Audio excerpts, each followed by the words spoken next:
बात करें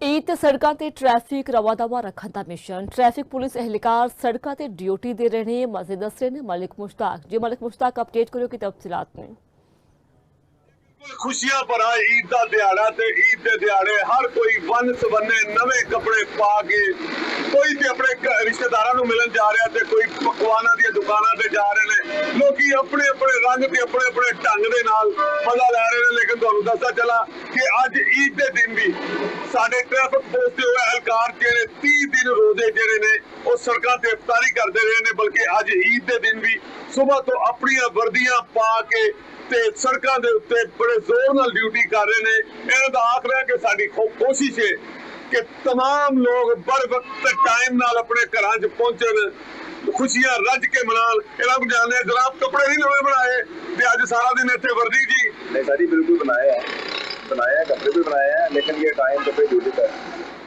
ये तो इधर ही गुजारना ड्यूटी पे। ਤੁਸੀਂ ਜਨਾਬ ਨਵੇਂ ਕੱਪੜੇ ਬਣਾਏ ਨੇ। ਪਹਿਲੇ ਤਾਂ ਮੈਂ ਤੁਹਾਨੂੰ ਦੋਵਾਂ ਨੂੰ ਈਦ ਮੁਬਾਰਕ ਕਹਿਣਾ ਰੱਜ ਰੱਜ ਕੇ ਤੇ ਮੇਰੇ ਦੱਸੋ ਕਿ ਕੱਪੜੇ ਬਣਾਏ ने सर कपड़े बनाए। ਅੱਜ ਈਦ ਵਾਲੇ ਦਿਨ ਵੀ ਡਿਊਟੀ ਕਰੀ ਜਾਂਦੇ ਫਿਰ ड्यूटी का फर्ज है, ड्यूटी तो करनी है ਕੀ ਵਜ੍ਹਾ ਹੈ ਨਹੀਂ सख्त ड्यूटी क्यों है? सर। ड्यूटी सख्त कोई नहीं, नरमी है साड़ी से।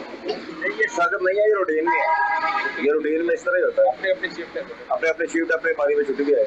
वर्दी ਦੇ ਵਿੱਚ ਈਦ ਗੁਜ਼ਾਰਦੀ ਹੈ। यस सर बिल्कुल नहीं।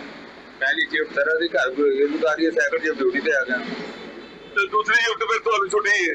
हाँ जी अपनी ਹਾਂਜੀ ਬਿਲਕੁਲ ਇਹ ਅਹਿਲਕਾਰਾਂ ਨੇ ਦੱਸਿਆ ਕਿ ਸੀਟੀਓ ਸਾਹਿਬ ਵੱਲੋਂ ਇੱਕ ਤਰੀਕਾਕਾਰ ਬਣਾਇਆ ਗਿਆ ਲੇਕਿਨ ਅੱਜ ਸਵੇਰ ਦੇ ਜਿਹੜੇ ਟ੍ਰੈਫਿਕ ਅਹਿਲਕਾਰ ਨੇ ਇਹ ਸੜਕਾਂ ਦੇ ਉੱਤੇ ਇਮਾਨਦਾਰੀ ਨਾਲ ਵਰਦੀਆਂ ਪਾ ਕੇ ਡਿਊਟੀਆਂ ਕਰ ਰਹੇ ਨੇ। ਹਾਲਾਂਕਿ ਹਰ ਬੰਦਾ ਨਵੇਂ ਕੱਪੜੇ ਪਾ ਕੇ ਤੇ ਆਪਣੇ ਰਿਸ਼ਤੇਦਾਰਾਂ ਨੂੰ ਮਿਲ ਰਹੇ ਨੇ, ਜੱਫੀਆਂ ਪਾ ਰਹੇ ਨੇ। ਲੇਕਿਨ ਮੈਂ ਵੀ ਇਹਨਾਂ ਦੇ ਨਾਲ ਈਦ ਮਿਲਣਾ ਚਾਹਨਾ। ਆਓ ਜੀ ਈਦ ਮਿਲੋ ਜੀ। ਈਦ ਮੁਬਾਰਕ ਜਨਾਬ, ਈਦ ਮੁਬਾਰਕ ਜਨਾਬ। पैर मारे सीढ़ी पे। ਕਿਉਂਕਿ ਅਸਲ ਈਦ ਮੁਬਾਰਕ ਦੇ ਹੱਕਦਾਰ ਦੇ ਜਿਹੜੇ ਆਵਾਮ ਨੂੰ ਟਾਈਮ ਨਾਲ ਪਹੁੰਚਾਉਣ ਵਾਸਤੇ, ਆਵਾਮ ਦੀ ਜਾਨ ਮਾਲ ਦੀ ਖਿਦਮਤ ਵਾਸਤੇ ਰੋਡ ਤੇ ਖੜੇ ਨੇ ਤੇ ਅੱਜ ਈਦ ਦੇ ਦਿਹਾੜੇ ਵੀ ਸਵੇਰ ਤੋਂ ਲੈ ਕੇ ਰੱਜ ਕੇ ਡਿਊਟੀ ਕਰ ਰਹੇ ਨੇ। जी मलिक मुश्ताक बहुत शुक्रिया तुसी अपडेट किया। नाज़रीन अगे वादे हो दस रहे हैं।